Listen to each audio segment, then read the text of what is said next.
வணக்கம் நண்பர்களே, மிஸ்டர் ஜோக்கல் இருந்து பாலா பேசுறேன். போன வாரம் பாத்தீங்கன்னா நேச்சுரல்ஸ் பாத்தீங்கன்னா 258 இருந்து 230 வரையும் வரும் அப்படின்னு சொன்னேன். அதே மாதிரி 258 80 இருந்து 235 வரையும் வந்திருக்குது. இதே குருடாயில் பாத்தீங்கன்னா 7000 சம்திங்ல வரணும்னு பார்த்தேன். 7500 இருந்து மேல வந்து 9000 வரையும் டச் பண்ணிட்டான். இது போன வாரத்து. இது இந்த வாரத்தை பார்த்தீங்கன்னா குருடாயில் 2 நாளைக்கு அப்பில் இருக்கும். அதுக்கப்புறம் ஒரு மூணாவது ட்ரேடிங் டேஸ் வெனஸ்டே ஒரு டவுன் இருக்கும். அதுக்கப்புறம் பயங்கர அப்பில் போகுது குருடாயில். இதே நேச்சுரல்ஸ் பார்த்தீங்கன்னா 2 நாளைக்கு அப்பில் இருக்கும். அதுக்கப்புறம் கண்டினியூ டவுன் தான் நேச்சுரல்ஸில் இருக்கான். ஹெவி டவுன் ஆக போகிறான். எந்த லெவல் நேச்சுரல்ஸ் வரும் பார்த்தீங்கன்னா 245க்கு மேலே வந்ததுனாவே நீங்கள் புட்டு எடுத்துக்கலாம். பக்கா டவுனில் வரப்போகுது நேச்சுரல்ஸ். இதுதான் எம்சிஸ்க்கு உண்டானது.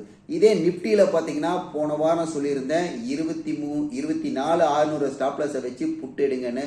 23,800 வரையும் வந்திருக்கிறான். இப்போ 23,800 ஸ்டாப்லஸை வச்சு லாங் எடுங்க. 4 நாளைக்கு ஒரே அப்பில் தான் இருக்கும். இடையில ஒரு புதன்கிழமை மட்டும் ஒரு ப்ராஃபிட் புக்கிங்கு கன்சல்டேஷனுக்கு ஒரு டவுன் இருக்க சான்ஸ் இருக்குது.